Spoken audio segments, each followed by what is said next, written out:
na segunda carta de Paulo aos Coríntios, no capítulo de número 4, nós vamos ler apenas os versículos 16 a 18.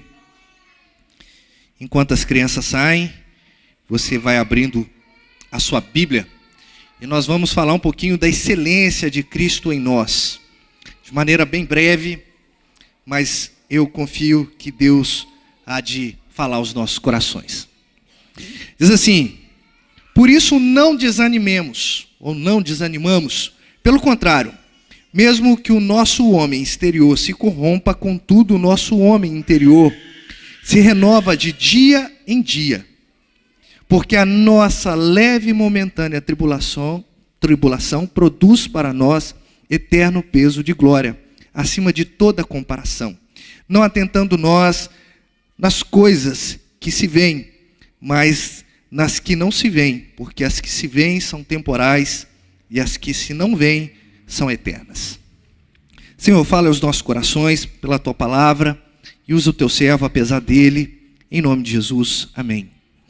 No capítulo 14 da nossa Confissão de Fé de Westminster, um documento histórico, fala a respeito da fé salvadora. E muito diferente do que a cristandade odierna ou a cristandade moderna pensa, a nossa fé ela oscila por conta do pecado que habita na gente. Não é sempre que nós somos hipercrentes. Aliás, há um teólogo que fala que todos os nossos pecados é uma ponta, ou são pontas de ateísmo que surge no nosso coração.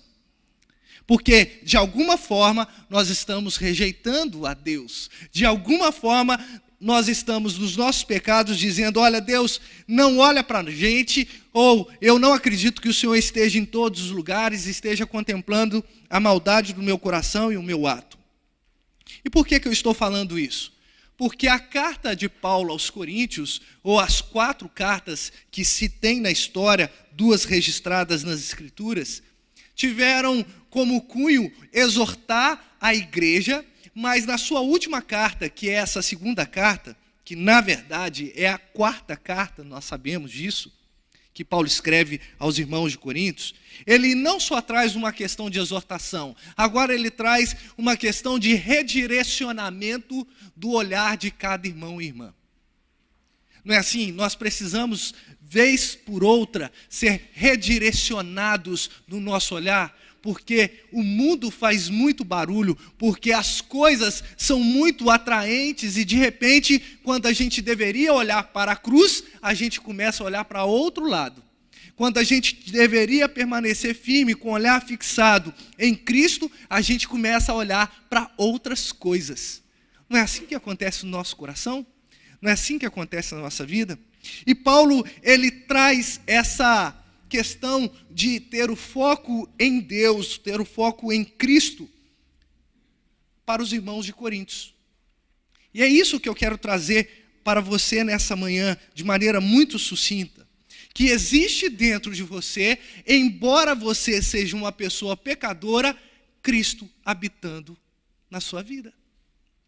O seu coração, apesar de toda a mácula que ele carrega, é um coração habitado pelo Espírito Santo de Deus. Você é alvo da graça do Senhor, da superabundante graça que nós cantamos aqui. E nós só caminhamos, ou seja, nós só damos passos progressivos por conta dessa graça que está presente em nossa vida. E aí o apóstolo Paulo, de uma maneira brilhante, de uma maneira fantástica, ele começa a falar que esse tesouro que é Cristo em nós, por meio do Espírito, ele está depositado em pessoas que são como barro, como material que não vale muita coisa, como material que é desprezado. Mas ele habita em nós. E é isso que o contexto dessa passagem que eu li traz para nós. Que Jesus é um tesouro que está dentro de nós e nós somos vasos de barro. Só que essa excelência de Cristo em nós nos faz ser pessoas corajosas, nos faz ser pessoas que não temem, nos faz ser pessoas cada vez mais crentes em Cristo Jesus. Então, queridos irmãos, essa excelência, em primeiro lugar, quando eu olho para esse texto, que é um texto conclusivo já, apesar de ser no capítulo 2, ele traz conclusões, capítulo 4, perdão, ele traz conclusões a respeito dessa palavra, de que Deus é suficiente, é excelente em nossa vida. O apóstolo Paulo, ele chega no versículo 16 para fazer a gente entender que somos renovados dia a dia pela excelência que Cristo coloca em nosso coração, ou a excelência da habitação de Cristo em nosso coração. Por isso ele fala assim: por isso não desanimamos, não vamos fraquejar, não vamos deixar com que os nossos pensamentos sejam levados a ponto de ficarmos sem o ânimo, sem a alma pujante em nossa vida. Não desanimemos, pelo contrário, ou seja, vamos nos animar, porque ainda que o homem exterior, e aí ele faz uma dicotomia, né? Essa dicotomia é didática, porque nós sabemos que o homem é uma unidade psicossomática, mas ele tem o seu estereótipo, ele tem também a questão da sua espiritualidade. Ainda que o seu homem estético ele se corrompa, ainda que os seus olhos que enxergam, eles olhem para outro lugar, o nosso homem interior, o nosso espírito é renovado de dia em dia. Saiba, querido irmão e querida irmã, que o Espírito renova a sua alma. E nós precisamos entender essa grandiosidade do Evangelho. Porque o mundo, ele tenta trazer uma questão de ânimo para a sua vida em lugares extremamente espúrios, em lugares onde não há um ânimo correto, mas quando nós entendemos a excelência de Cristo sobre a nossa vida, nós somos renovados em Cristo. Mas olha a intensidade, dia após dia. Maravilha isso, não é? É como se nós tivéssemos alguns porcentos descarregados, mas somos conectados em Cristo e somos renovados todos os dias. É isso que provavelmente você faz com o seu celular, não é? O seu celular descarrega e você conecta ele na tomada para que ele possa se carregar, ou possa carregar e você usufruir dos benefícios dele. É de maneira análoga e simples, mas é isso. Nós precisamos estar conectados em Cristo, porque Cristo renova a nossa esperança dia após dia. Não desanimemos, não vamos nos desanimar. Ainda que as coisas externas tentem nos desanimar, vamos permanecer firmes. Mas um segundo ponto, logo no versículo de número 17, ele traz agora uma explicação da explicação. Ele fala, por que de não desanimarmos? Porque essa leve e momentânea tribulação produz para nós eterno peso de glória acima de toda comparação. O que a excelência da presença de Cristo faz em nós? Nos faz entender que a tribulação é uma preparação para a eternidade. A teologia reformada, ela se ocupa muito em mostrar que a nossa vida, ela não se consiste aqui nesse mundo. Nós somos peregrinos. O salmista Moisés, e é Moisés mesmo que escreve esse Salmo 90, né? Ele fala que a nossa vida chega nos 60, 70, 80 anos, mas é tudo canseira. Não é assim? Por quê que ele quer provar esse ponto? Porque nós não devemos nos atentar a essa questão de estarmos aqui nesse mundo simplesmente para viver uma vida regalada. Uma vida extremamente boa. Não é que eu não queira que isso aconteça na sua vida e na minha vida, pelo contrário. Eu quero, mas eu preciso ter a consciência que enquanto nós somos cristãos, sendo santificados por Cristo, e sendo santificados por meio da palavra, e pelo nosso esforço também, porque a santificação, ela é uma obra nossa também, nós passamos tribulações nas nossas vidas. Nós temos dificuldades, mas essa dificuldade, essa leve e momentânea tribulação produz para nós peso eterno de glória, ou seja, aponta para a eternidade. E é interessante essa palavra de Paulo. Sabe por quê? Porque alguém que já experimentou de todos os extremos da vida, tanto sei estar pobre ou rico, não é assim que ele fala lá em Filipenses? Tanto sei ser humilhado, mas também sei ser aplaudido, e ele que termina tudo posso naquele que me fortalece. Um homem que passou por muitos apertos, foi apedrejado, sofreu um naufrágio. Um homem que foi perseguido, foi morto em Roma. Um homem que apenas estava falando a respeito do grande amor de Deus que havia alcançado a vida dele, ele chama a tribulação que ele passa de leve e momentânea. Um peso bem leve. Isso me faz refletir que às vezes a gente precisa ter uma perspectiva um pouco melhor a respeito da nossa vida. Me faz refletir que as tribulações, por mais pesadas que a gente acha que são,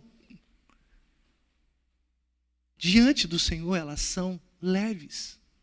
Porque quando a gente fala de peso, medida, de distância, a gente precisa ter um parâmetro, concorda? Quando a gente mede aqui distância, no Brasil é quilômetro.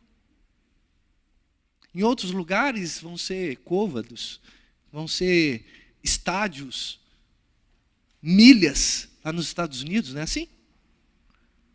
Por quê? Porque há um parâmetro. Só que o apóstolo Paulo, de uma maneira extremamente brilhante, ele pega e não traz essa questão de o peso está associado àquilo, à grama, à tonelada, mas ele começa a associar esse peso com a glória de Deus, ou seja, a glória do Senhor é tão densa que as nossas tribulações são leves demais.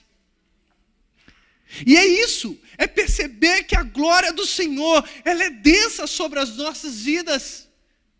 E aí eu tenho alegria em viver. Mas alguém cutucou a minha perna e eu estou bravo demais. Mas isso não importa, porque Cristo habita em mim. E ainda que isso me machuque um pouquinho, isso é momentâneo, porque um dia eu estarei na eternidade, desfrutando de todas as bênçãos que o Senhor preparou para cada um de nós. Aleluia! A excelência de Cristo em nós nos faz entender que a tribulação é uma preparação para a eternidade. Cristo, ele viveu a sua paixão aqui na terra. Ou seja, ele sofreu. Como uma canção que os jovens, ou os mais antigos também, porque é antiga, nasceu, sofreu, morreu por nós. Ele nasceu, sofreu, morreu por nós. Mas agora ele está à direita de Deus Pai. E é esse mesmo legado que nós vamos herdar, porque nós sofremos agora, mas vai chegar um momento em que o Senhor falará conosco: vinde bendito do Senhor, e entra no gozo do seu Pai, entra no gozo do seu Senhor, porque eu preparei para cada um de vós. Excelência de Cristo em nós. E em último lugar, querido, Deus nos faz entender, ou nos faz ter firmeza na vida por meio da fé. Versículo 18. Fala assim: não atentando nós para as coisas que se veem, mas para as coisas que não se veem. Porque as coisas que se veem são temporais, mas as coisas que não se veem são eternas. Firmeza.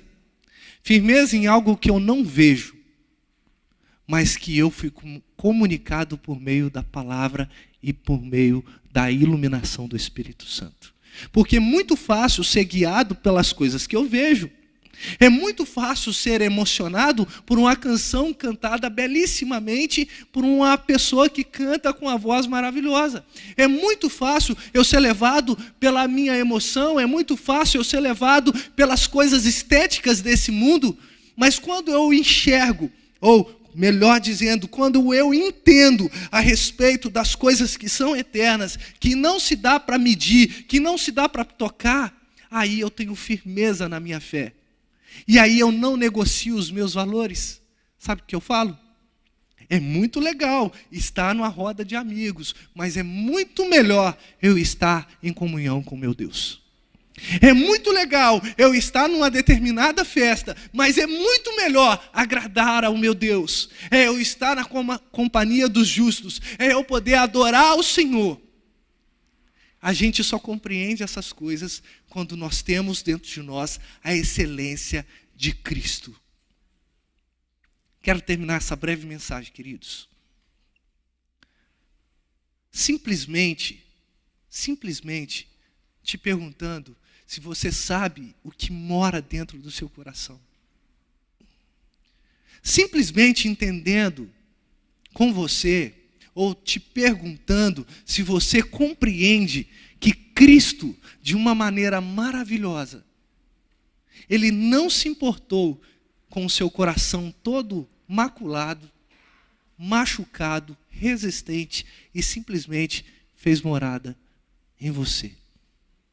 E se você entendeu isso, e se isso não é motivo de você se alegrar, então, querido, pode tentar fazer qualquer outra coisa lá no mundo. Nada vai preencher o seu coração. Nós somos amados do Senhor. E o fato dele viver em nós, ou em nosso coração, é a prova cabal disso. Um Deus que se esvaziou lá atrás, para se encarnar. Um Deus tão grande que agora se torna tão pequenino para entrar no nosso coração. Um Deus incompreensível, mas que se revela por meio da palavra, para que nós possamos entender cada vez mais que Ele está conosco. Porque a nossa leve e momentânea tribulação é o produto, ou traz o produto do peso eterno da glória de Deus. Não é um peso temporário, é um peso eterno, é uma densidade eterna. Pensa na melhor sensação que você já teve. Pensou? Quanto tempo durou essa melhor sensação? Uns dias, um mês, umas férias num lugar bem chique. Mas aquilo acabou, ficou na sua memória.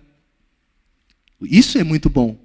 Só que quando nós compreendemos a excelência de Cristo em nós, nós vamos ter essa experiência de gozo, felicidade, alegria eternamente. Que isso seja gravado no teu coração e no meu coração. E que o Senhor complete em nós essa palavra. Vamos orar? Deus, no nome de Jesus, rendemos graças ao Senhor por tudo que o Senhor é em nós. O Senhor é o nosso Deus, o Senhor é quem nos faz caminhar, o Senhor é o nosso amparo, a nossa cidadela, o nosso abrigo, o nosso refúgio, o Senhor é a nossa provisão, o Senhor é a nossa guerra, o Senhor é a nossa alegria. Deus, eu poderia passar a manhã inteira falando que o Senhor é para nós. Mas, ó Deus, que o Senhor coloque essa verdade cada vez mais brilhante em nosso coração, cada vez mais reluzente em nosso coração. E que nós possamos cada vez mais compreender que o Senhor nos visita com peso eterno de glória.